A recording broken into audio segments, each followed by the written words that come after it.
الله أكبر الله أكبر أشهد أن لا إله إلا الله أشهد أن محمدا رسول الله إلى الصلاة حي على الفلاح قد قامت الصلاة قد قامت الصلاة الله أكبر الله أكبر لا إله إلا الله.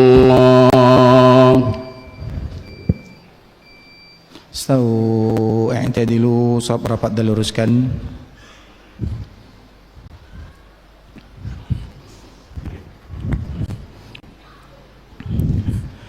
Allahu Akbar.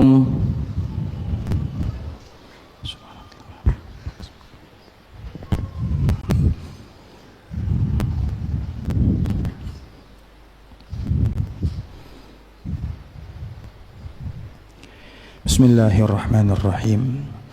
Alhamdulillahi rabbil alamin, arrahmanir rahim, maliki yaumiddin. Iyyaka na'budu wa iyyaka nasta'in.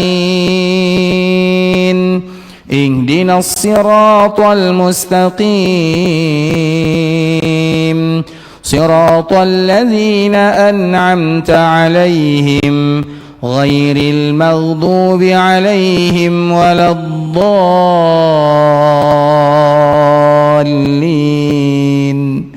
آمين.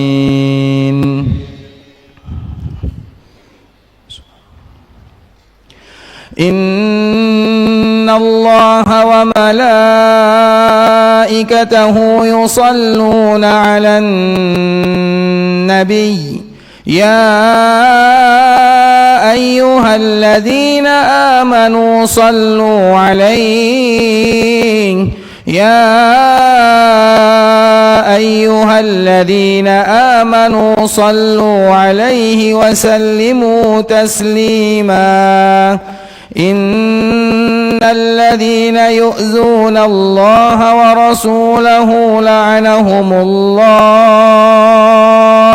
لعنهم الله في الدنيا والآخرة وأعد لهم عذابا مهينا.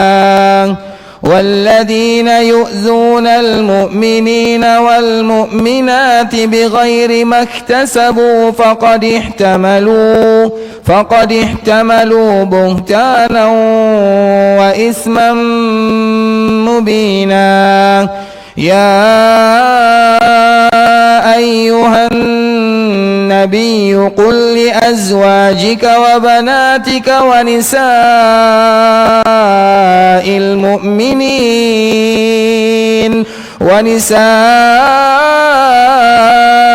المؤمنين يدنين عليهن من جلابيبهن ذلك أدنى أن يعرفن فلا يؤذين وكان الله غفورا رحيما. الله أكبر.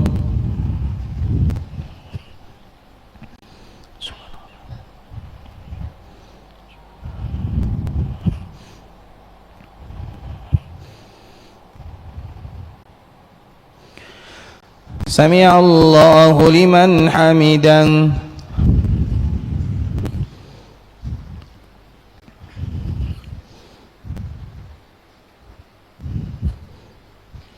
الله أكبر.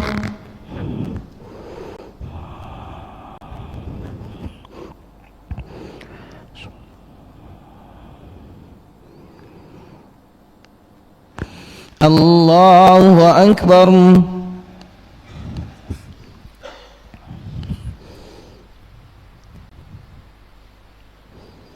الله أكبر.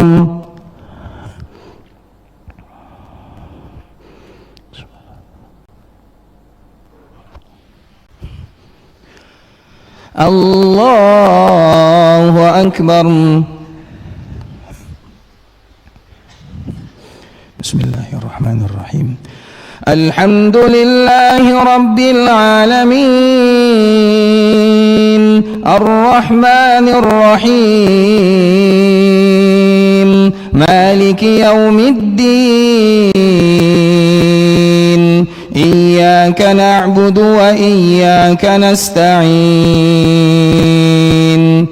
اهدنا الصراط المستقيم صراط الذين أنعمت عليهم غير المغضوب عليهم ولا الضالين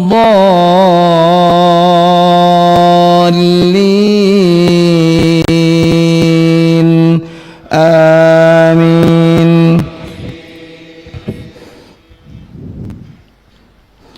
يا أيها النبي قل لأزواجك وبناتك ونساء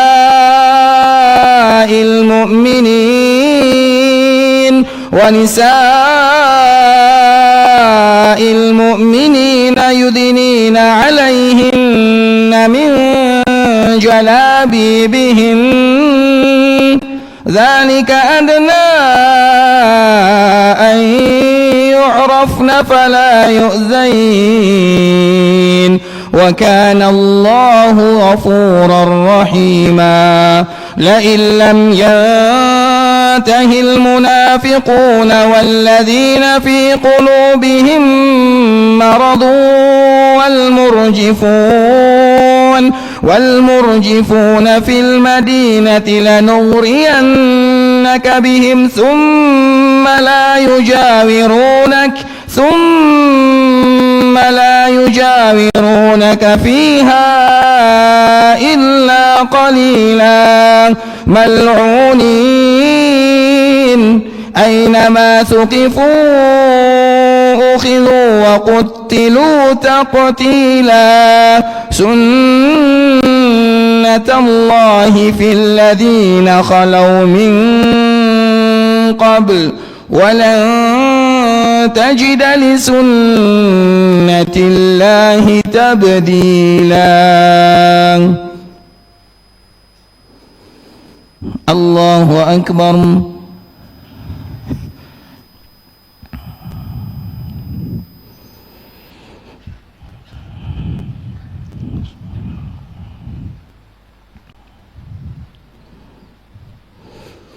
سمع الله لمن حمده.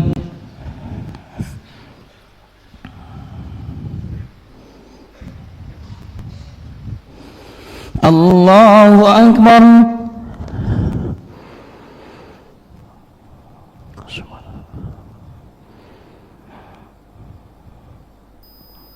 الله أكبر.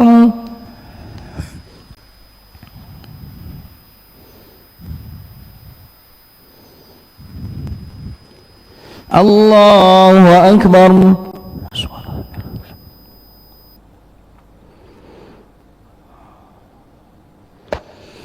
الله أكبر.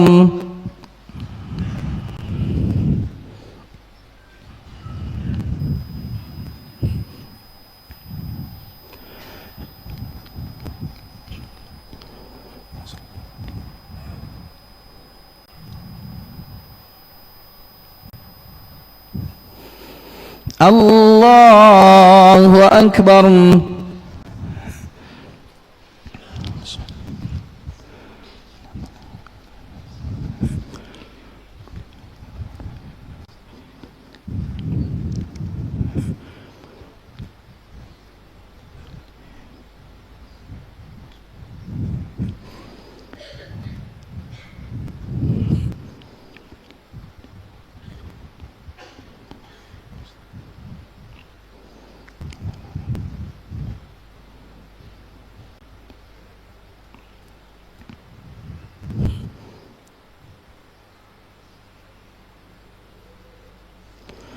الله أكبر.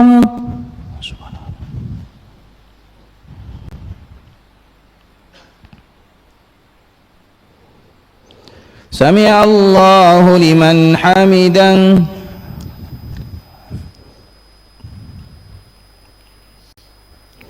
الله أكبر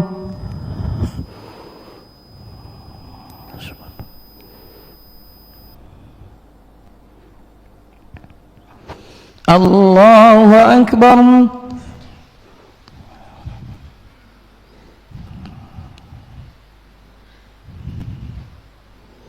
الله أكبر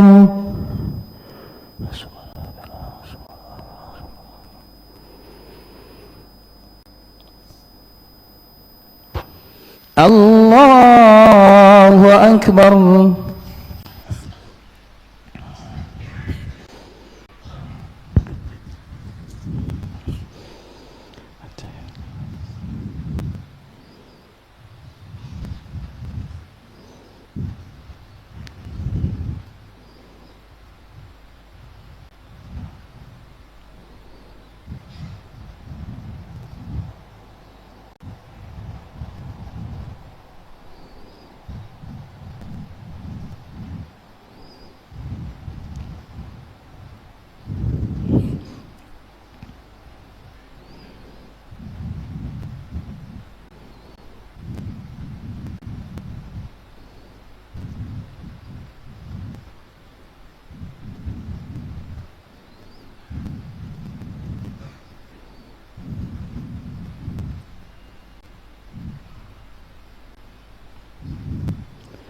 السلام عليكم ورحمة الله السلام عليكم ورحمة الله أستغفر الله أستغفر الله أستغفر الله اللهم أنت السلام ومنك السلام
Masya Allah. Di pintu sebelah belakang. Coba ini mau kaca. Masih kurang lagi. Mau ngasih dulu anak suka bawa jamaah Al-Quran ke Bandung. Jakarta juga ada. Kalau Al-Azhar, Akina punya ya. Levelnya Akina. Jadi kalau di sana ada. Insya Allah. Insya Allah berkata. Kalau anak lulusan dari Persatuan Islam dan persis sama yang dia masukkan Hasan Ahmad Hasan itu namanya jadi Sanwi Aliyah di versi S1 di Muhammadiyah, S2 kemudian di sini S2 nya di Asyafi'iyah. Saya baru kemarin dari Universitas Muhammadiyah. Oh, ada paman di situ. Apa itu?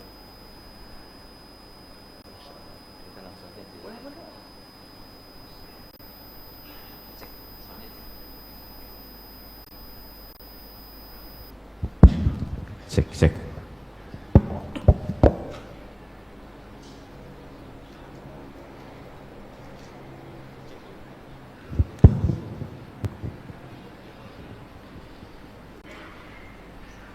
Bismillahirrahmanirrahim. Assalamualaikum warahmatullahi wabarakatuh. Alhamdulillah wa syukurillah ala ni'amillah. Asyhadu an la ilaha illallah wahdahu la syarikalah wa asyhadu anna Muhammadan abduhu wa rasuluh. Amma ba'd. Allahumma shalli wa sallim wa barik ala Muhammadin wa ala alihi wa sahbihi ajmain. Ma'asyiral muslimin, ikhwani fillah, Bapak, Ibu, saudara sekalian, tentunya tidak berpanjang kalam, kami atas nama pengurus TPI Al-Azhar, Takmir Masjid Al-Azhar, serta jamaah Masjid Al-Azhar mengucapkan ahlan wa sahlan bihudurikum ila ustadina Dr. Ariful Bahri MA. Beliau adalah pengajar tetap di Masjid Nabawi Al-Madinatul Munawwarah. Alhamdulillah berkesempatan hadir di tengah-tengah kita ini. Tentunya kami sangat berbangga dan sangat bahagia kita semua pada sore menjelang malam ini kita bisa bersilaturahmi dengan beliau.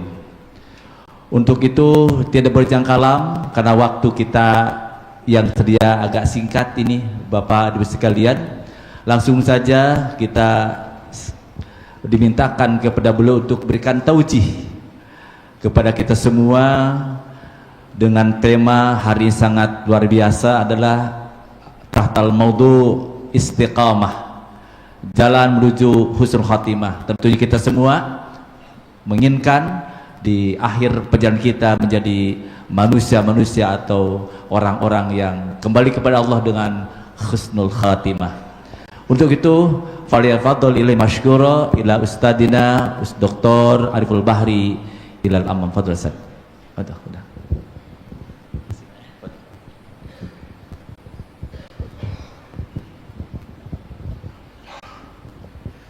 Bismillahirrahmanirrahim. Assalamualaikum warahmatullahi wabarakatuh.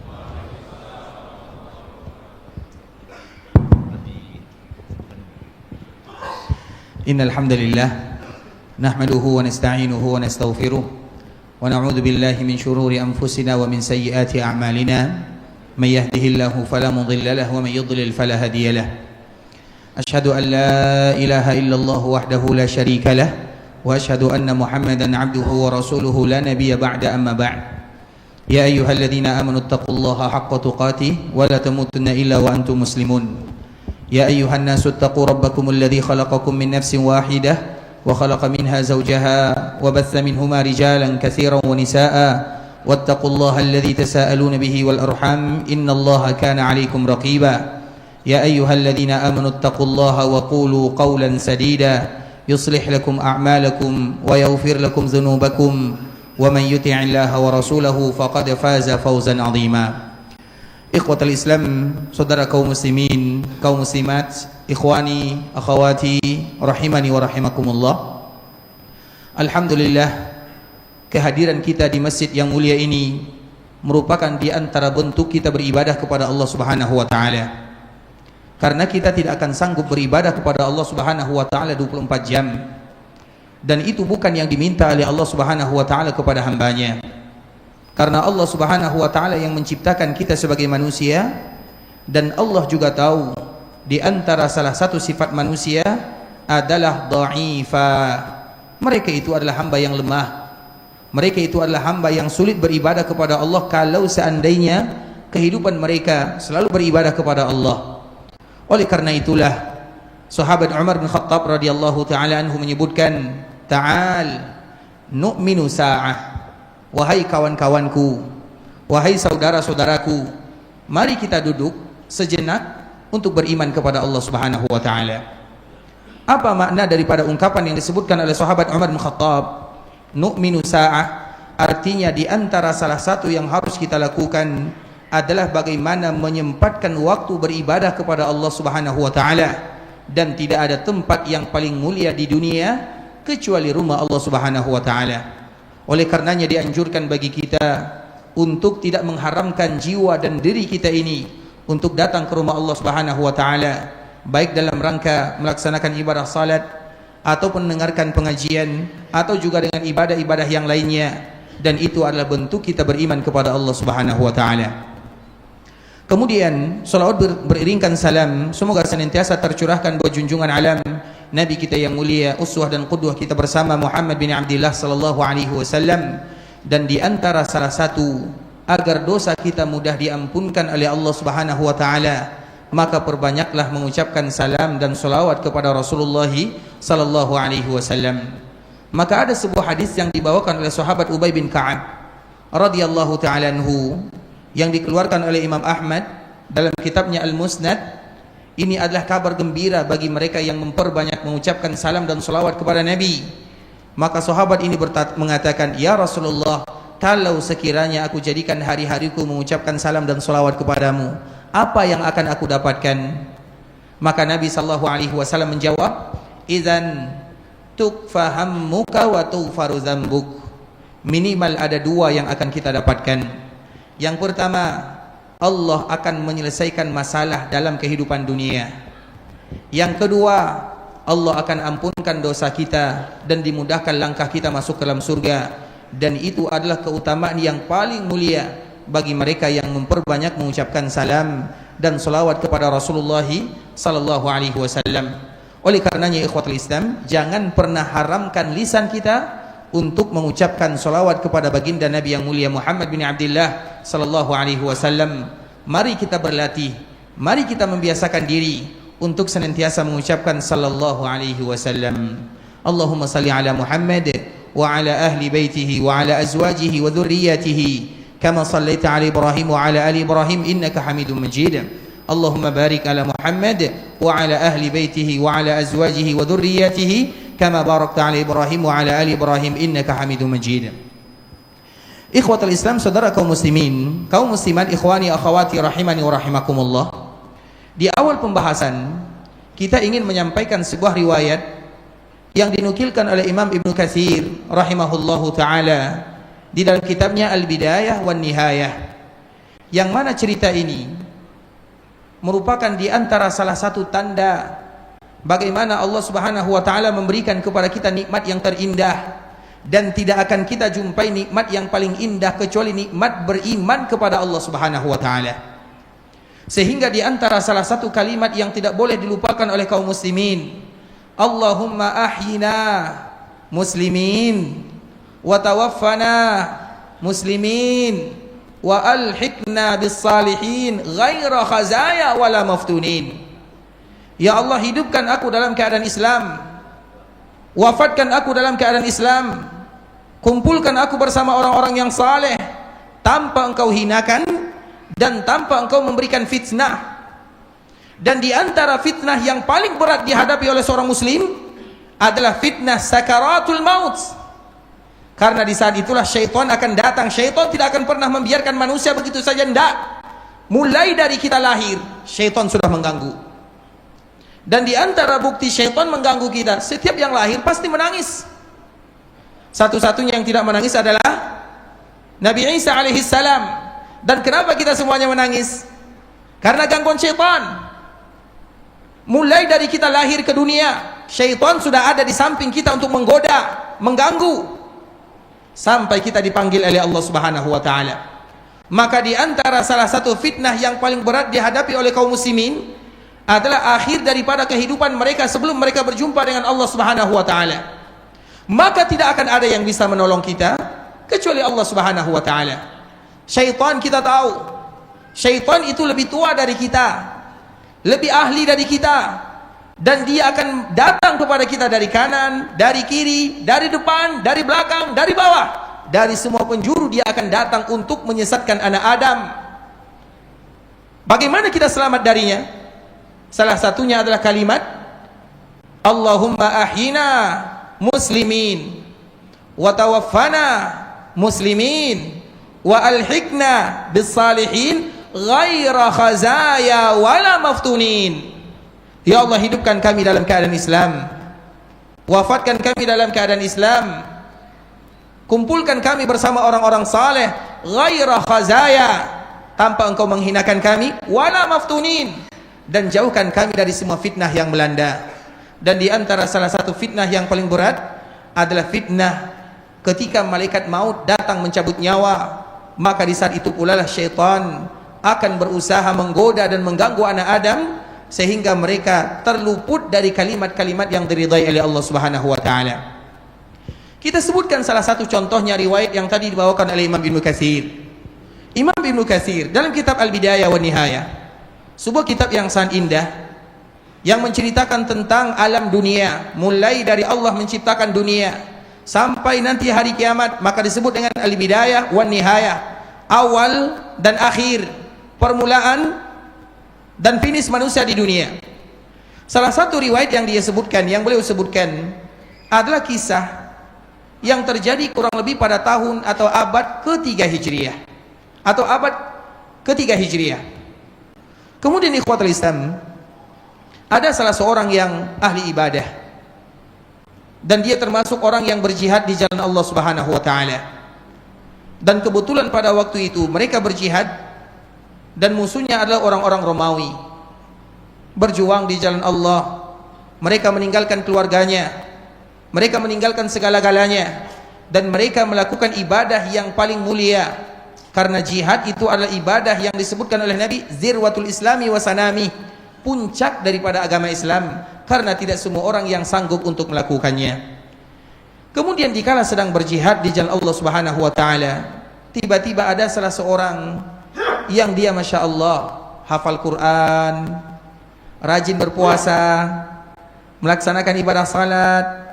Tiba-tiba dikala berperang, artinya berperang itu tidak semuanya harus berperang, ada masa-masa genjatan senjata. Kemudian di saat-saat itulah dia melihat ada salah seorang wanita yang berasal dari Roma. Kemudian di saat itulah timbul benih-benih cinta di dalam hatinya.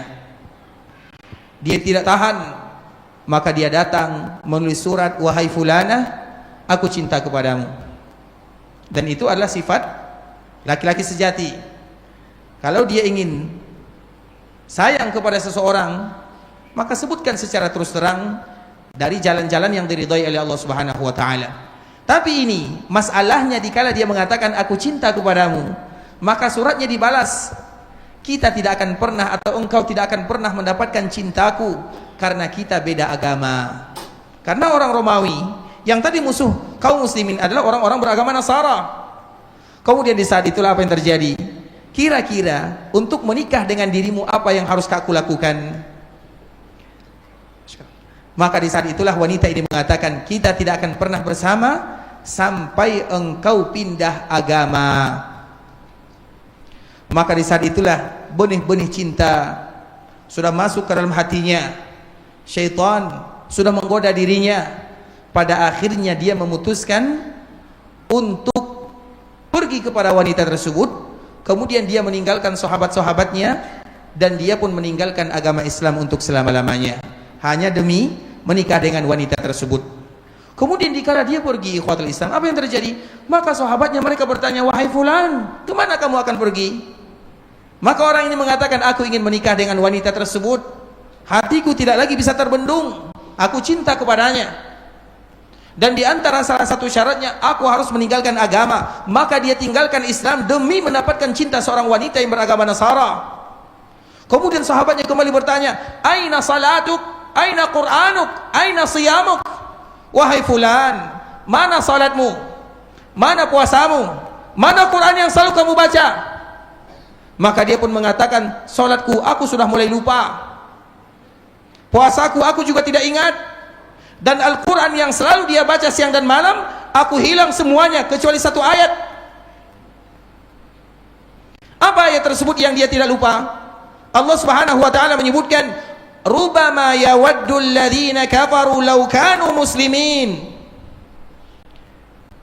Banyak orang-orang yang sudah keluar dari agama, meninggalkan agama karena fitnah dunia, dan mereka ingin kembali kepada agama, tapi mereka tidak sanggup untuk melakukannya, sudah dihijab oleh Allah Subhanahu wa taala. Maka orang ini mengatakan, aku sudah lupa semuanya, Al-Fatihah sudah lupa, An-Nas sudah lupa. Satu-satunya ayat yang dia ingat adalah di dalam surah Al-Hijr, rubama yawaddul ladzina kafaru. Banyak orang-orang yang kufar, yang ingkar kepada Allah, lau kanu muslimin, kalau seandainya mereka kembali menjadi seorang muslim.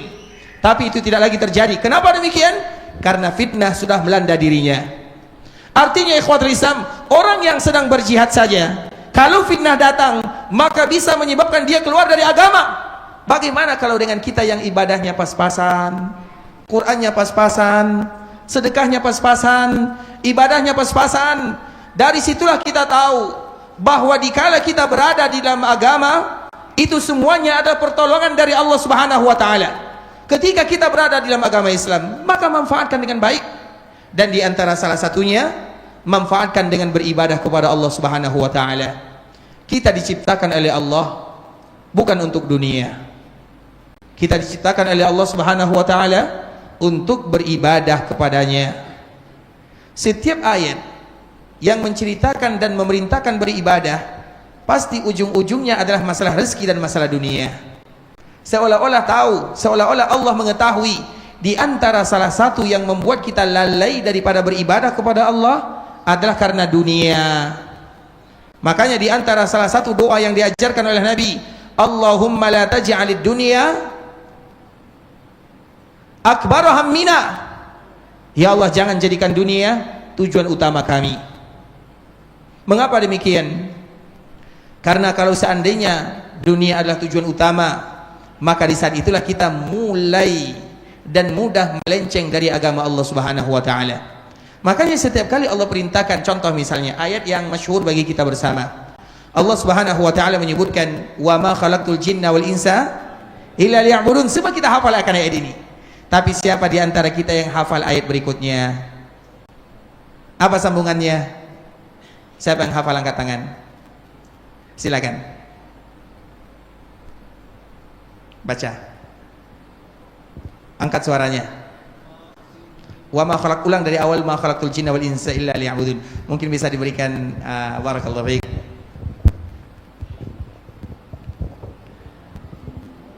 أعوذ بالله من الشيطان الرجيم وما خلقت الجن والإنس إلا ليعبدون ما أريد منهم من رزق وما أريد أن يطعمون إن الله هو الرزاق ذو القوة المتين. Masya Allah. Artinya apa artinya? Wa ma khalaqtul jinna wal insa illa liya'budun. Apa artinya? Dan tidaklah aku menciptakan jin dan manusia kecuali untuk beribadah kepadaku. Ma uridu minhum min rizqin. Dan tidaklah aku menginginkan rezeki. Wa ma uridu an yut'imun. Dan aku tidak menginginkan mereka untuk memberiku makan. Innallaha huwar razzaq. Sungguhnya Allah Maha Pemberi rezeki, Dzul quwwatil matin. yang memiliki kekuatan yang Masya Allah, ini hadiahnya ya, Masya Allah. Semoga bermanfaat ya, barakallahu fiik. Tapi ikhwatul Islam, agar kita tahu, Karena biasanya yang melalaikan kita beribadah kepada Allah Subhanahu wa taala tidak lain tidak bukan adalah dunia, harta, fitnah. Itu yang biasa membuat kita lalai beribadah kepada Allah. Maka di dalam ayat ini Allah Subhanahu wa taala memberikan peringatan kepada kita bersama. Wa ma khalaqtul jinna wal insa illa liya'budun. Aku tidak ciptakan jin dan manusia kecuali beribadah kepadaku. Artinya agar kita tahu adanya kita di dunia untuk beribadah kepada Allah. Kemudian baru yang berikutnya untuk bekerja, untuk dunia, untuk yang lainnya. Kemudian Allah kembali menyebutkan di dalam ayat ini, ma uridu minhum min rizqa. Aku tidak pernah menginginkan rezeki dari hambaku. Wa ma uridu an yut'imun. Innallaha huwar razzaq. Karena akulah yang akan memberikan rezeki kepada mereka. Apa makna daripada ayat ini, ikhwatul Islam? Jangan pernah kalian menganggap dengan kalian beribadah kepada Allah, rezeki kalian akan tertutup. Tidak. Ibadah itulah yang akan menyebabkan rezeki kalian datang. Artinya semakin kalian beribadah kepada Allah, maka akan semakin dibukakan pintu rezeki bagi kalian. Artinya tidak ada alasan bagi kalian gara-gara mencari rezeki kalian beribadah dariku. Tidak ada alasannya. Seolah-olah itu adalah makna ayat yang disebutkan oleh Allah Subhanahu wa taala. Begitu juga dalam ayat yang lain di akhir surah Taha. Apa kata Allah Subhanahu wa taala? Wa'mur ahlaka bis-shalah. Wahai kaum muslimin, wahai hambaku, kata Allah, perintahkanlah keluarga kalian untuk melaksanakan ibadah salat. Wa'mur ahlaka bis-shalah, keluargamu. Dan tentunya sebelum kita memerintahkan mereka salat, kita dulu yang salat. Tidak mungkin kita memerintahkan kebaikan sebelum kita melakukannya. Artinya jaga salat kalian, jaga subuh kalian, jaga zuhur. Jangan gara-gara alasan ada meeting, ada rapat, banyak pelanggan, kalian melalaikan panggilan Allah Subhanahu wa taala. Jangan. Seolah-olah itu adalah ungkapan yang disebutkan oleh Allah Subhanahu wa taala. Wa'mur ahlaka bis-shalah wastabir. Apa makna wastabir? Wastabir itu betul-betul kalian bersabar di dalam beribadah kepada Allah. Allah bisa saja mengatakan wasbir. Di dalam kaidah bahasa Arab, apabila hurufnya bertambah, maka bertambah pula maknanya. Misalnya kita ambil fa'ala, melakukan. Kalau ditambah fa'ala, artinya lain. Kalau ditambah af'ala, artinya lain. Kalau ditambah fa'ala, artinya lain. Itu kaidah dalam bahasa Arab. Tidak ada penambahan kalimat di dalam bahasa Arab kecuali ada penambahan makna di dalamnya. Salah satunya firman Allah Azza wa Jalla, wastabir. Wastabir itu diambil dari kata-kata isbir, wasbir. Mudah bagi Allah mengatakan wa'mur ahlaka bis-shalah wasbir 'alaiha. Tapi bukan itu yang disebutkan oleh Allah di Al-Qur'an. Wastabir. Apa maknanya? Berarti betul-betul kalian bersabar dalam memerintahkan keluarga kalian untuk beribadah sebagaimana bersabarnya diri kalian dalam beribadah kepada Allah Subhanahu wa taala. Kemudian apa sambungan ayatnya? La nas'aluka rizqa. Kami tidak pernah bertanya kepada kalian tentang masalah rezeki. La nas'aluka rizqa nahnu narzukuk. Karena yang memberikan rezeki itu adalah kami, bukan kalian. Dari situlah ada ungkapan yang sangat indah, bahwa ibadah adalah kewajiban, sedangkan rezeki adalah jaminan.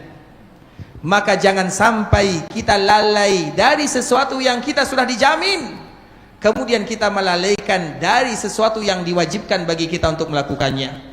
Mencari rezeki siang dan malam, kalau seandainya kita jungkir balik mencari rezeki, rezeki kita tidak akan berubah. Tapi kalau masalah ibadah, itu adalah kewajiban, sedangkan rezeki itu adalah jaminan. Maka jangan kita sibuk dengan sesuatu yang kita sudah dijamin oleh Allah Azza wa Jalla. Sering kita ceritakan ikhwatul Islam, bagaimana Allah memberikan rezeki. Nabi Musa pernah ditanya, wahai Musa, tunjukkan kepadaku bagaimana cara Allah memberikan rezeki kepada hambanya. Karena biasanya gara-gara ini kita lalai beribadah kepada Allah. Masalah rezeki, kita selalu menyibukkan pemikiran, jasad, fisik, tujuannya adalah untuk dunia. Kita lupa bahwa fisik kita ini milik Allah Subhanahu wa taala. Hati kita berada di genggaman Allah Azza wa Jalla. Kita lupa bahwa kita diciptakan untuk beribadah, tujuan utama. Rezeki sudah diberikan jaminan oleh Allah Subhanahu wa taala. Makanya Nabi Musa ditanya, wahai Musa, sebutkan kepadaku bagaimana cara Allah memberikan rezeki. Maka di saat itulah Nabi Musa mengajarkan kepada yang bertanya, kebetulan di sampingnya ada batu besar. Wahai fulan, coba lihat, pukulkan batu besar ini. Maka Nabi Musa memukulnya. Kemudian batu besar ini terbelah. Kemudian dikala terbelah, dipukulkan lagi. Maka batu ini terbelah dan terbelah. Kemudian dikala terbelah, keluarlah dari batu besar ini ada air. Kira-kira air ini dari mana datangnya? Kalau seandainya batu yang begitu keras, yang berat, ada air di dalamnya, seperti itulah Allah Subhanahu wa ta'ala memberikan rezeki kepada hambanya. Rezeki kemanapun kita pergi akan dicarinya kita. Sedangkan ibadah adalah kewajiban dan rezeki adalah jaminan. Maka ingat kalimat ini baik-baik ikhwatul Islam, agar kita tahu untuk apa Allah Subhanahu wa ta'ala menciptakan kita sebagai seorang hamba, untuk beribadah dan beribadah kepada Allah. Seolah-olah Allah mengatakan, kalau kalian beribadah, aku akan jamin rezeki kalian. Maka dari situlah ada sebuah hadis yang sangat mulia, hendaklah bagi kita untuk mengetahui dan menghafalnya. Man kanatid dunya hammah farraqallahu amrah wa ja'ala faqrahu baina ainaihi. Siapapun di antara kalian yang dunia adalah tujuannya, maka Allah tidak akan pernah menyelesaikan masalahnya untuk selama-lamanya. Dia akan selalu dihadapkan dengan masalah ini, masalah itu. Kenapa? Karena dunia tujuan utamanya. Wa ja'ala faqrahu baina ainaihi, dan dia akan menjadi fakir untuk selama-lamanya. Walaupun dia punya dunia dan seisinya, tapi dia adalah orang yang paling fakir sesungguhnya. Kemudian apa sambungan hadis ini? Wa man kanatil akhiratu hammah jama'allahu amrah wa ja'ala ghinahu fi qalbi. Siapapun di antara kalian yang tujuannya adalah akhirat, maka Allah akan mudahkan urusannya dan Allah akan menjadikan kekayaan di dalam hatinya.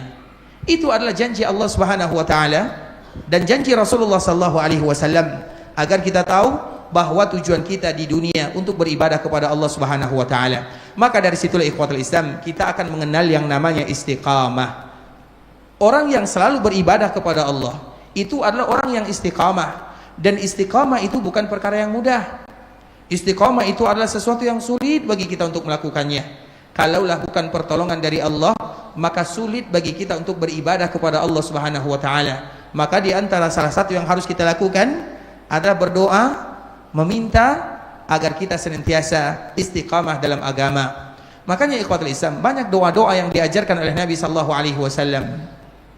Dan di antara salah satunya adalah doa yang pertama, Allahumma ahyina muslimin wa tawaffana muslimin wa alhiqna bis salihin ghaira khazaya wala maftunin. Ada yang sudah hafal doanya? Tapi silakan.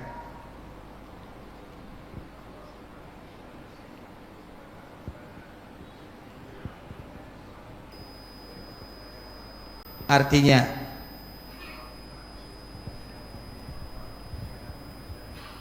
taib, taib,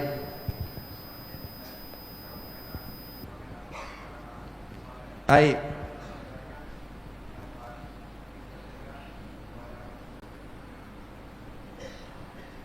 Wala maftunin. Apa arti wala maftunin? Sedikit lagi, kalau dapat arti maftunin ini hadiahnya. Kalau tidak dapat ini hadiahnya. Yang mana dipilih? Maftun. Apa arti maftun? Fitnah tanpa ini artinya hadiahnya, Masya Allah. Barakallahu fika, Allah yahfadhukum, Allah yahfadhukum. Tapi ikhwatul Islam, istiqamah. Istiqamah itu adalah orang yang senantiasa mengabdikan dirinya untuk Allah Subhanahu wa taala. Ada 3 ungkapan yang harus kita ingat baik-baik. Istiqamah, bagaimana cara mendapatkannya, dan istiqamah apa hasilnya. Istiqamah, bagaimana cara kita mendapatkan istiqamah, dan istiqamah apa manfaatnya. Istiqamah itu ikhwatul Islam, supaya kita mendapatkan daripada istiqamah, maka di antara cara yang paling mulia, tidak lain tidak bukan, adalah mewujudkan makna daripada kalimat la ilaha illallah. Semua kita mengucapkan asyhadu an la ilaha illallah, tapi jarang di antara kita yang tahu apa konsekuensi daripada kalimat la ilaha illallah. Setiap muslim mereka akan mengucapkan asyhadu an la ilaha illallah, tapi apa konsekuensi yang ada di dalamnya? Di antara konsekuensi yang ada di dalam kalimat la ilaha illallah atau asyhadu an la ilaha illallah adalah bagaimana kita mengikhlaskan semua ibadah milik Allah Subhanahu wa taala. Kalimat ini apabila diucapkan oleh seorang muslim, maka mereka harus tahu apa makna yang terkandung di dalamnya. Asyhadu an la ilaha illallah artinya semua kaum muslimin ketika mengucapkan kalimat ini harus mengikhlaskan ibadah semuanya kepada Allah Subhanahu wa taala. Artinya semua ibadah semata-mata diberikan kepada Allah Subhanahu wa taala, atau yang kita kenal dengan ikhlas. Orang ikhlas itu ikhwatul Islam, orang yang akan mudah diberikan oleh Allah Subhanahu wa taala istiqamah dalam agama. Karena mereka beribadah bukan untuk manusia, mau dipuji oleh manusia, mau dicela oleh manusia, mereka tidak ada pengaruhnya. Karena mereka hanya mengharapkan pujian Allah Subhanahu wa taala dan mereka hanya takut akan cacian Allah Subhanahu wa taala. Kalau manusia yang memuji itu hanya sepanjang lisan. Kalau manusia yang mencela itu juga hanya sepanjang lisan. Tapi kalau Allah yang memuji, surga balasannya. Tapi kalau Allah Subhanahu wa taala yang mencela, neraka ancamannya. Oleh karenanya sungguh sangat rugi ketika kita beribadah kepada Allah Subhanahu wa taala. Yang membuat kita termotivasi untuk beribadah adalah karena dipuji oleh orang lain. Sungguh sangat rugi yang demikian. Karena pujian manusia kita tidak mendapatkan apapun. Tapi kalau Allah yang memberikan pujian, maka di saat itulah Allah hadiahkan kepada kita surga, dan tidak akan masuk surga kecuali mereka-mereka yang mengikhlaskan ibadah kepada Allah Subhanahu wa taala. Orang yang ikhlas itu ikhwatul Islam ibarat akar dalam tanah. Akar dalam tanah tidak kelihatan. Tapi kalau akar tidak ada, maka tidak ada gunanya pohon yang sangat indah, tidak ada gunanya. Akar itu sangat menentukan. Begitulah ibadah. Kalau seandainya akarnya rusak, maka tidak ada manfaatnya. Akar itu dia tertimbun di dalam tanah. Kalau ada sebuah pohon yang sangat indah, kita pun akan mengatakan pohon ini sangat indah. Kita tidak pernah memuji akarnya. Padahal akarnya yang paling memiliki nilai andil yang paling luar biasa. Tapi kalau akarnya tidak ada, maka pohonnya tidak ada guna. Itulah ibadah. Ibadah itu kalau seandainya tidak didasarkan dengan keikhlasan kepada Allah Subhanahu wa taala, maka kita tidak akan ada yang namanya istiqamah.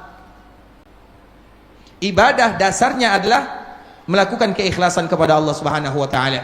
Maka bagaimana supaya kita ikhlas? Banyak caranya. Di antara salah satunya tentunya berdoa kepada Allah Subhanahu wa taala. Abdullah bin Umar atau Umar bin Khattab radhiyallahu taala anhu pernah mengajarkan kepada kita sebuah kalimat yang sangat indah. Allahumma ja'al amali kullahu salihah waj'alhu liwajhika khalisa. Allahumma ja'al amali kullahu salihah waj'alhu liwajhika khalisa. Ya Allah, jadikan setiap amal ibadah yang aku lakukan adalah yang saleh. Apa makna amal yang saleh? Amal yang saleh itu artinya adalah amal yang diterima. Dan amalan apabila diterima akan diangkat oleh Allah Subhanahu wa taala. Kalau tidak diterima, maka dia tidak akan keluar dari jasad seorang hamba.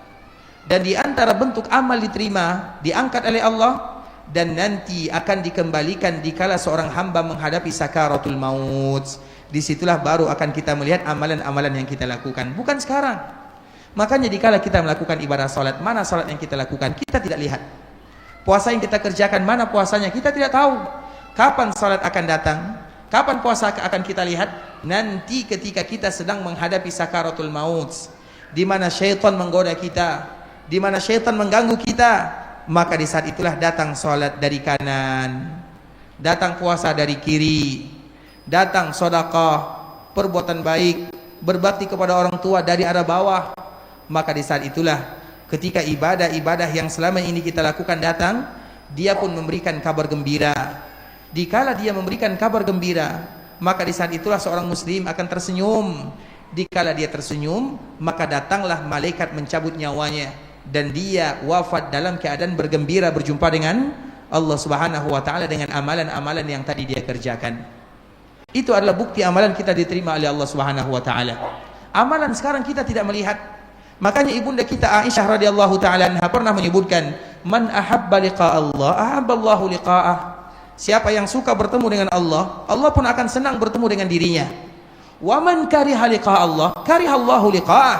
Barang siapa yang tidak suka bertemu dengan Allah, maka Allah juga benci dengannya.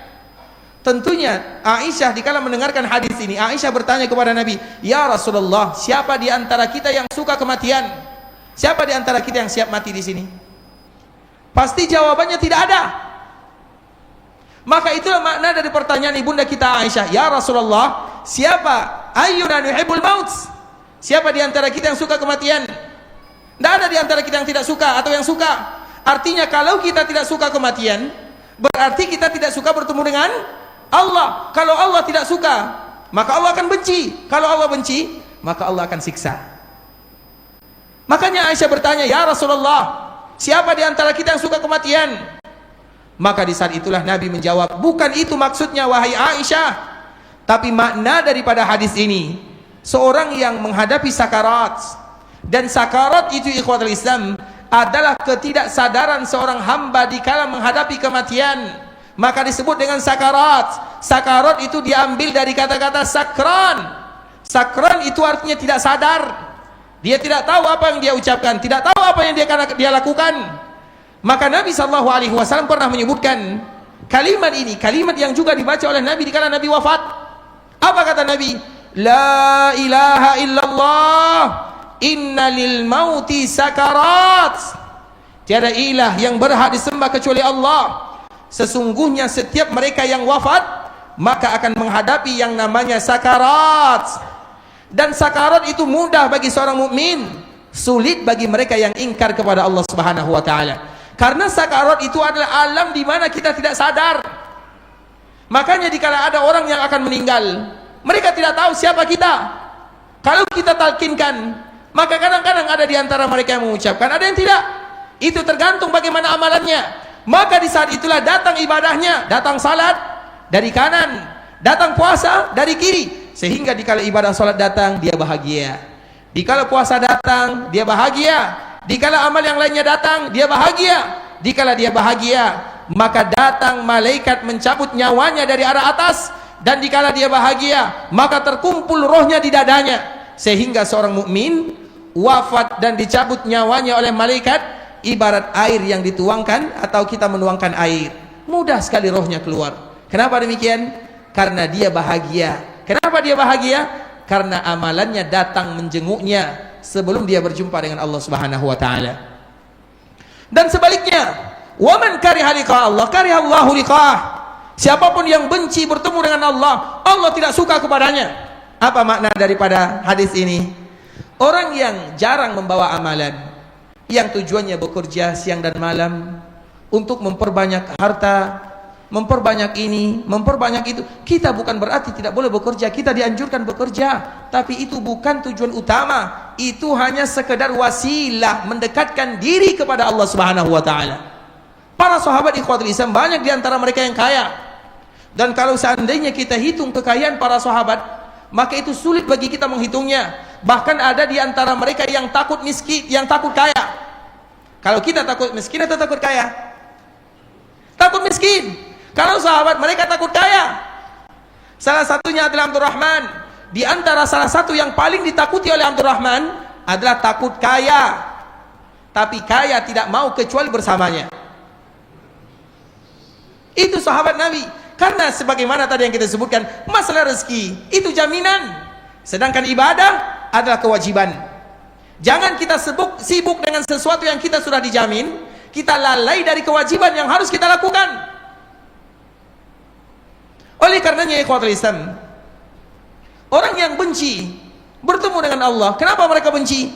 Dikala mereka sedang menghadapi kematian, mereka berbaring di kasurnya. Kemudian datang malaikat.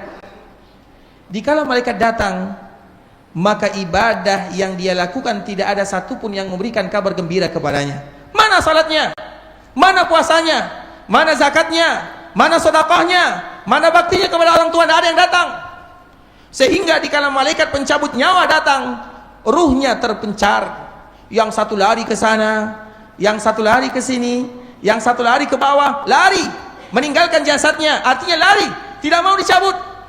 Dikala lari, dikala jasadnya atau ruhnya terpencar, lari kemana-mana, maka Allah Subhanahu wa ta'ala mengutus seorang malaikat yang disebutkan oleh Allah, wan nazi'ati gharqa wan nasyitati nashta. Wan nazi'at, apa arti nazi'at? Naza' itu dicabut secara paksa, itu namanya naza'. Maka Allah utus malaikat namanya wan nazi'ati gharqa. Allah akan mengutus malaikat yang kuat karena rohnya sudah terpencar, kemudian dicabut dengan kuat. Dia pun dalam keadaan ketakutan. Dikala dia takut, malaikat tetap mencabut nyawanya. Maka di saat itulah dia benci bertemu dengan Allah, dan Allah pun benci bertemu dengannya. Ketika jasadnya berpisah dari ruhnya, maka langsung dibawa kain kafan dari neraka. Kemudian diangkat ruhnya, dimasukkan ke dalam kain kafan, dan mengeluarkan bau busuk yang semuanya penduduk langit mengatakan, ini bau busuk dari mana? Maka akan disebutkan namanya yang dia dulu bangga dengan nama di dunia, Fulan bin Fulan. Kemudian dia diangkat ke langit, penduduk langit tidak satupun yang menerimanya, busuk sebusuk-busuknya. Kemudian apa kata Allah Subhanahu wa ta'ala? Kembalikan dia ke bumi. Minha khalaqnakum wa fiha nu'idukum. Darinya kami ciptakan mereka, dan kepadanya mereka akan kembalikan. Silakan kita memilih. Kita mau dicabut oleh naza' wan nazi'at atau wan nasyitat. Karena wan nazi'ati gharqa wan nasyitati nashta. Wan nasyitat ini juga malaikat. Kenapa disebut dengan nasyitat? Malaikat yang lembut, yang sayang, karena mudah sekali dia mencabut roh seorang muslim. Itu yang kita inginkan, bukan yang lain. Dan itulah yang disebut dengan istiqamah, yang mana hasilnya adalah husnul khatimah. Maka di antara salah satu kalimat yang mudah bagi kita menghafalnya. Kalau doa-doa mungkin yang panjang agak sulit bagi kita untuk menghafalnya. Salah satu doa yang agak sulit bagi kita menghafalnya, ikhwatul Islam, Allahumma ja'al aqibatana, Allahumma ahsin aqibatana fil umuri kulliha. Allahumma ahsin aqibatana, ya Allah, perbaikilah akhir daripada kesudahan kami di dunia. Wa ajirna min khizyid dunya, ya Allah, lindungi kami dari fitnah dunia. Wa azabil akhirah, ya Allah, lindungi kami dari azab akhirat. Itu juga merupakan di antara doa yang harus dibaca oleh seorang muslim, karena semua kita menginginkan husnul khatimah. Tujuan kita berada di dunia adalah untuk beribadah, dan kita tidak akan bisa beribadah kecuali atas kemudahan dari Allah Subhanahu wa ta'ala. Maka di antara salah satu untuk mendapatkan kemudahan tersebut adalah meminta kepada zat yang telah menciptakan kita. Dan di antara salah satu permintaannya, Allahumma ahsin aqibatana fil umuri kulliha. Sudah hafal doanya? Kita baca dulu ya. Allahumma ahsin aqibatana fil umuri kulliha. Allahumma ahsin aqibatana fil umuri kulliha. Allahumma ahsin aqibatana fil umuri kulliha. Sudah mulai pelan nih? Baru satu kalimat belum hafal. Macam mana kita akan menyambungnya? Allahumma ahsin aqibatana fil umuri kulliha wa ajirna min khizyid dunya wa adzabil akhirah. Ada yang sudah hafal? Yang paling tua dulu ya. Siapa yang paling tua atau yang mengaku tua juga boleh. Tapi siapa yang paling tua? Silakan. Karena jauh di belakang, mungkin bisa maju sedikit ya. Kuatkan lagi suaranya.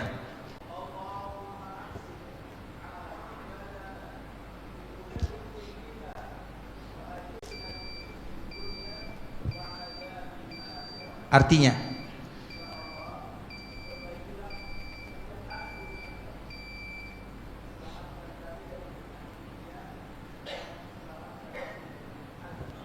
Masya Allah, nanti ambil hadiahnya karena kita azan dulu. Setelah azan apa yang harus kita lakukan, Ustaz?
Ikhwan fillah, mohon izin kita lanjutkan sebentar untuk dibuka forum tanya jawab dari Ustadz.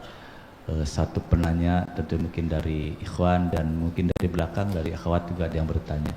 Fadhil Ustadz untuk melanjutkan.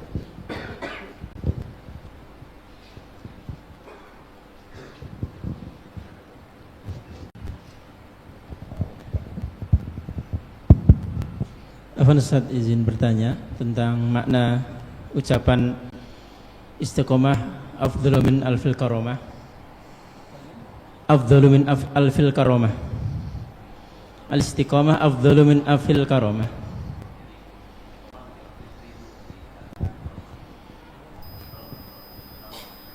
Al-istiqomah afdalu min alfil karomah. Nah, dan apakah tidakkah seorang mendapatkan karomah kecuali setelah istiqomah, Ustaz? Nah, sekarang.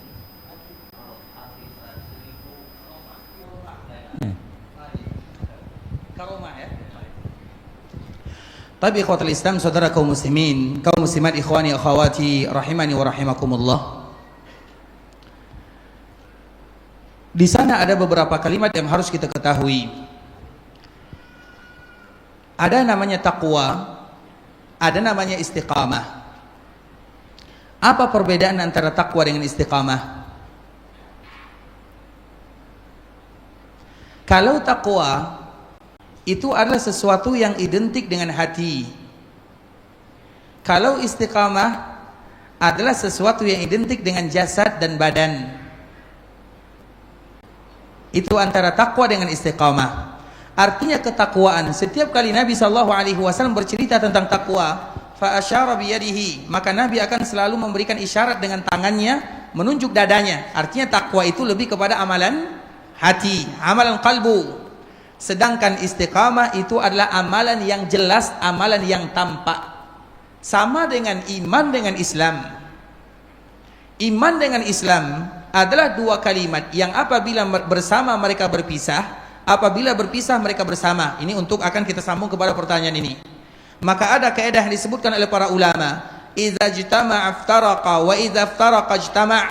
Apabila mereka bersama mereka berpisah, apabila mereka berpisah mereka bersama. Iman dengan Islam contohnya, al-birru wat taqwa contohnya, al-adlu wal ihsan contohnya, al-qada wal qadar contohnya. Kalimat ini adalah kalimat yang bersama, tapi kalimat yang berpisah. Paham? Paham atau tidak? Tak paham ya? Tak, kita ulang lagi. Kalimat ini al-birru wat taqwa, al-adlu wal ihsan, al-qada wal qadar, al-iman al-islam. Kalimat ini apabila digabungkan dalam satu bahasa, maka mereka memiliki makna yang berbeda. Tapi kalau seandainya mereka dipisah, misalnya kita hanya mengucapkan Islam, contoh seperti misalnya Allahumma ahyina muslimin, ya Allah wafatkan kami dalam keadaan Islam, apakah tidak masuk iman di dalamnya? Masuk. Kalau dipisah, maka mencakup kedua-duanya. Tapi kalau bersama, maka mereka memiliki makna yang berbeda. Contoh misalnya al-qada wal qadar. Apakah antara qada dengan qadar sama atau bukan? Sama atau berbeda? Berbeda kalau digabungkan, bersama kalau dipisahkan. Kalau di dalam satu kalimat, apabila kita mengatakan ini takdir Allah, masuk tidak qada di dalamnya? Masuk. Tapi kalau seandainya dipisahkan atau digabungkan qada dan qadar, maka maknanya berbeda. Qadar itu adalah takaran yang masih bisa dirubah. Qada itu adalah ketentuan yang tidak bisa lagi dirubah. Begitu juga dengan al-adlu wal ihsan, innallaha ya'murukum bil adli wal ihsan. Apa perbedaan adl dengan ihsan? Sama. Kalau seandainya mereka terpisah. Tapi kalau mereka bersama, maka mereka memiliki makna yang berbeda. Begitu juga dengan iman dan Islam. Apa perbedaan antara iman dengan Islam? Ada ungkapan yang sangat indah ya. Untuk menentukan kemudahan antara iman dengan Islam adalah bahasa yang diungkapkan oleh salah seorang pelopor Nusantara, ulama Nusantara, yaitu siapa ulama Nusantara yang berasal dari Sumatera? Buya Hamka. Buya Hamka itu pernah menyebutkan bagaimana cara kita membedakan antara iman dengan Islam. Maka mudah saja.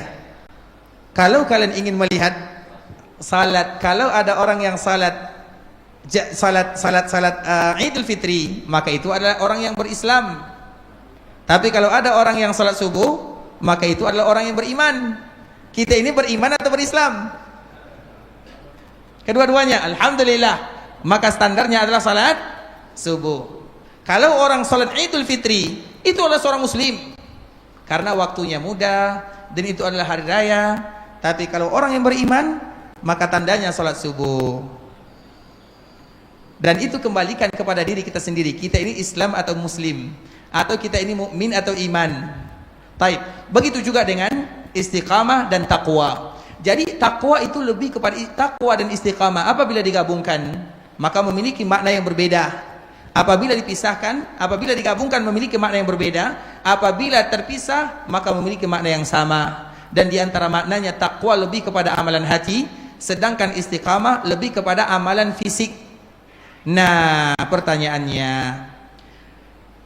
bahwa istiqamah itu lebih daripada karomah, itu dia karomah. Kita harus tahu, karomah itu tidak bisa diumumkan, dan dia datang secara tiba-tiba, karena tidak ada orang baik yang mengatakan saya orang baik.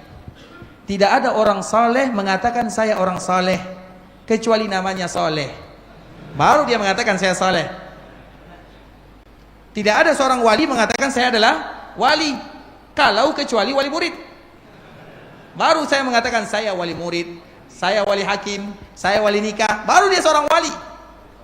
Wah, artinya ikhwatul Islam, itulah karomah. Karomah itu, ingat, karomah itu muncul secara tiba-tiba, tidak bisa dipertontonkan, kemudian tidak akan berulang dua kali.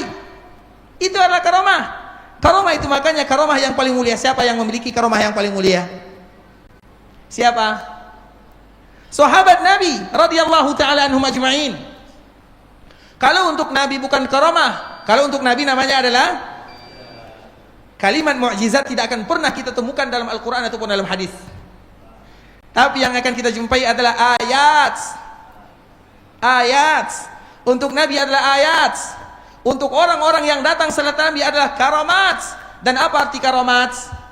Allah ingin memuliakan orang tersebut dengan Allah memberikan bantuan.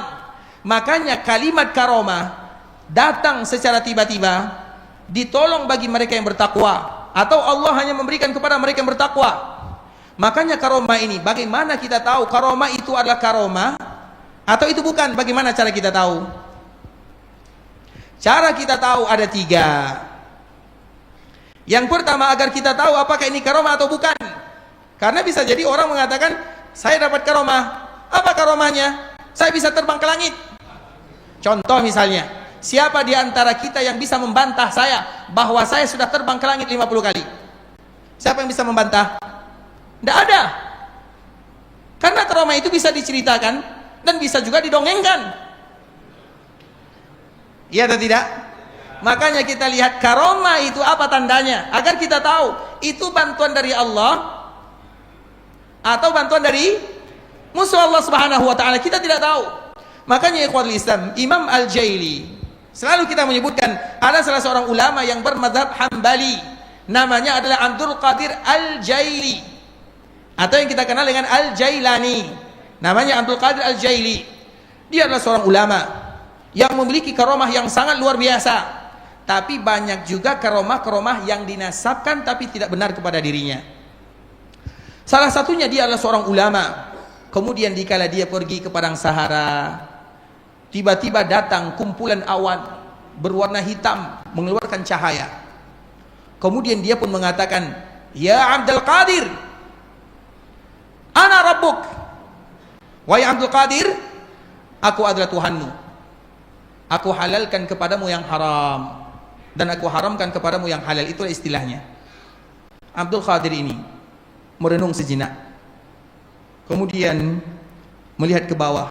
Setelahnya dia mengatakan, "Ikhsha ya aduwallah." Pergilah kamu wahai musuh Allah. Dikala Abdul Qadir mengatakan yang demikian, maka awan, gumpalan awan ini terpecah, terbelah. Kemudian di saat itulah syaitan mengatakan, "Dari mana kamu tahu kalau aku adalah musuh Allah?" Maka apa kata Abdul Qadir? Agama sudah sempurna. Tidak mungkin Allah menghalalkan yang sudah haram dan mengharamkan yang sudah halal. Tidak ada agama tambahan di dalam agama, sebagaimana tidak mungkin lagi ada pengurangan dalam agama. Tidak ada ceritanya, "Ya Rasulullah, ajarkan kepadaku salah satu hadis yang tidak pernah engkau ajarkan kepada siapapun di dunia."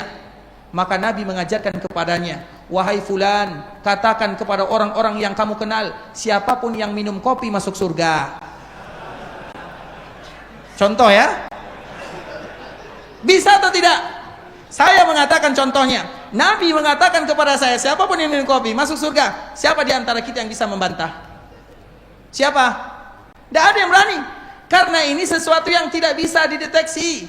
Agama adalah sesuatu yang jelas, mudah dideteksi. Mana hadisnya, mana dalil, selesai. Makanya ikhwatul Islam, coba kita misalnya keluar dari masjid, tiba-tiba datang awan berwarna putih, esok langsung jadi wali. Ini bukan perkara biasa, karomah. Maka itulah karomah. Makanya ada salah satu namanya Al-Ala Al-Hadrami, salah seorang sahabat yang ditugaskan di sebuah daerah yang bernama Al-Ahsa. Al-Ahsa itu kalau sekarang namanya Bahrain, diberikan karomah oleh Allah. Ada yang lain, kudanya mati, hidup sehingga dia sampai ke tempat tujuan, kemudian kuda kembali mati. Itulah disebut dengan karomah, dan dia tidak akan berulang dua kali, dan dia tidak bisa dipertontonkan kepada siapapun, karena Allah memberikan bantuan kepada hambanya dikala hamba terdesak. Dan kita semuanya ada karomah. Apa karomah yang paling mulia? Iman kepada Allah. Semua kita ini punya karomah, tapi kita lupa. Yang hanya kita tahu karomah itu orang terbang, itu karomah. Yang kita tahu terbang itu bisa berjalan, atau orang berjalan di atas air, itu karomah. Yang karomah itu kalau ada air turun dari langit dalam ember terisi emas, itu karomah. Enggak. Karomah itu ketaatan kita kepada Allah, itulah karomah yang sesungguhnya. Allah muliakan kita dikala banyak hamba yang tidak mau beribadah, kemudian kita beribadah, itulah karomah. Namun kita lupa. Kita yang membayangkan karomah harus keajaiban-keajaiban yang ada. Enggak. Dalam diri kita semuanya ada karomah. Maka bagaimana kita tahu ini karomah atau bukan? Ini wali atau bukan? Dinilai dari 3. Apa itu 3? Masih cukup waktu, Ustaz? Bukan kepada jemaah, kepada Ustaznya. Khamsa daqaik, 5 menit. Baik. Yang pertama, lihat salatnya. Kalau seandainya dia adalah orang yang rajin salat 5 waktu, karena itu adalah bentuk karamah yang luar biasa. Dan siapapun yang menjaga salat 5 waktu, selalu berada di rumah Allah, terutama kita kaum laki-laki, maka dia adalah seorang wali. Tapi kalau seandainya dia tidak menjaga salatnya, kalau ditanya, dia mengatakan saya ada surah salat, di mana salatnya? Di Mekah. Yang lain salatnya di Madinah, maka ketahuilah itu bukan sifat seorang wali Allah Subhanahu wa taala. Maka salat, coba lihat Nabi sallallahu alaihi wasallam. Tahukah kita bagaimana akhir daripada kehidupan Nabi? Nabi sallallahu alaihi wasallam meninggal 5 hari sebelum Nabi wafat. Nabi wafat hari Senin. Di hari Kamis, itu adalah hari terakhir Nabi menjadi imam. Malam Jumat, Nabi menjadi imam salat maghrib. Nabi membaca surah Al-Mursalat. Kemudian dikala ingin melakukan salat Isya, Nabi ingin berdiri karena Nabi sudah betul-betul sakit yang luar biasa. Nabi berdiri.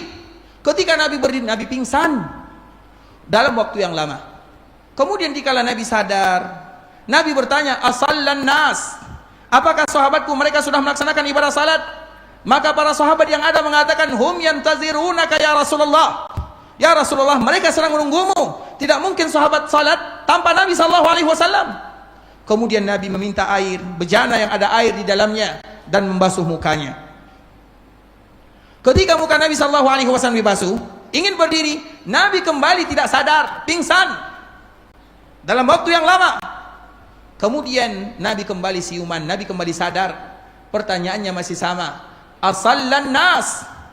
Apakah sahabatku mereka sudah melaksanakan salat Isya? Jawaban masih sama, la. Hum yantazirunaka ya Rasulullah.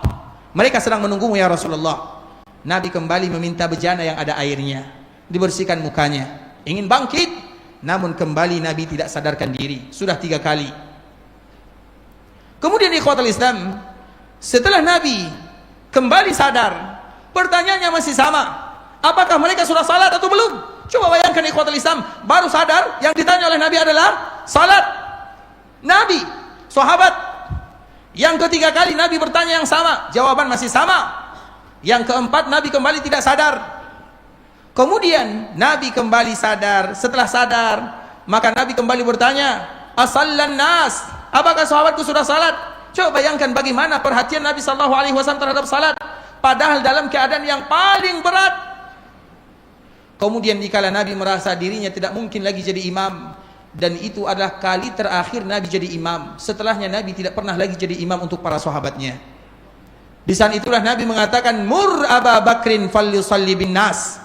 Perintahkan Abu Bakar untuk menjadi Imam salat, Nabi mengatakan silakan kalian salat sendirian atau tidak usah salat. Tidak, karena tanda seorang wali Allah mereka adalah menjaga salat 5 waktu. Berarti semua kita yang ada di dalam ini adalah wali.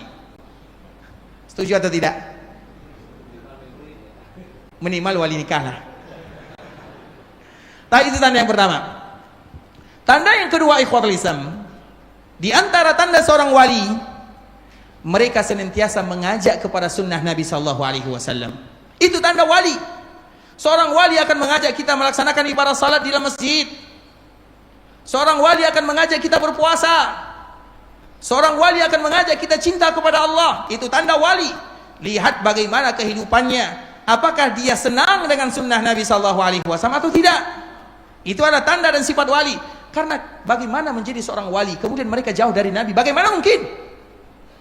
Karena wali yang sesungguhnya itu adalah para sahabat. Dan para sahabat itu adalah makhluk yang paling mulia setelah para nabi dan para rasul. Yang paling mulia pertama siapa? Rasulullah sallallahu alaihi wasallam. Yang kedua siapa? Yang paling mulia yang kedua siapa? Ibrahim. Nabi Ibrahim. Yang ketiga yang paling mulia siapa? Kalau tidak tahu jawabannya kita tutup sampai di sini. Siapa jawabannya? Yang ketiga yang paling mulia siapa yang jawab? Angkat tangan. Baik. Nabi Isa, Masya Allah, ini hadiahnya. Masya Allah, silahkan ya. Bisa diopor ya. Baik, barakallahu fiik. Tapi jawabannya salah.